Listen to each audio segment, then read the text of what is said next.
गुजर रही थी, उसके रास्ते में आकर तमाम तरह के विरोध प्रदर्शन यहां पर किए गए जो पाकिस्तान में है। विपिन शर्मा मेरे साथ सीनियर जर्नलिस्ट के तौर पर इस वक्त जुड़े हुए हैं इन जानकारियों के साथ। विपिन जी, ये वो हकीकतें हैं, ये वो आंकड़े हैं जो भारत कहे पाकिस्तान न माने चलेगा, लेकिन इंटरनेशनल एक्सपर्ट्स कहें और पाकिस्तान न माने तो कैसे चलेगा। पाकिस्तान तो सिर्फ कह रहा है कि वो वाटर वॉर में भी भारत को हराएगा, लेकिन मुझे समझ में नहीं आता कैसे, क्या वाकई?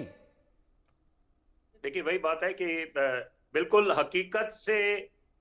बेखबर है पाकिस्तान, और यही कारण है कि जैसे जैसे समय बढ़ता गया तो पाकिस्तान में जो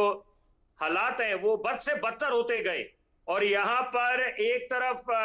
खाने के लाले पड़े हुए हैं और ये पाकिस्तान जो है बाज आता नहीं है, और साथ में कटोरा लेकर अलग अलग मुल्कों में जाता है और ये गुहार लगाता है कि उनको तो चंदा दिया जाए ताकि वो आर्थिक स्तर पे और उभर पाए। तो यहाँ पर अभी समझने वाली बात है कि यहाँ पर एक तरफ हिंदुस्तान ने अपना रुख बिल्कुल साफ कर दिया है कि any act of terror will be treated as war. तो वही बात है कि अगर पाकिस्तान की तरफ से उनके नेता ये बात कर रहे हैं कि यहाँ पर अगर जो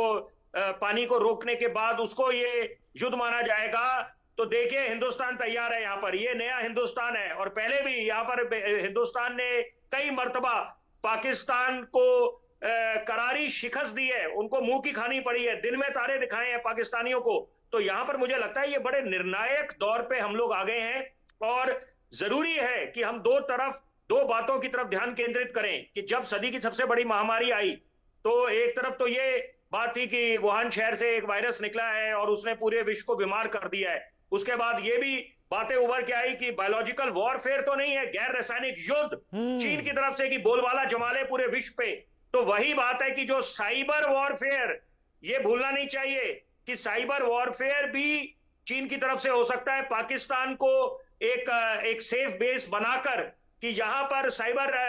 अटैक करा जाए हिंदुस्तान पे, तो यहां पर वो भी, वहां से भी हिंदुस्तान को सचेत रहने की आवश्यकता है। दूसरी बात है कि यहां पर ये जो ऑपरेशन सिंदूर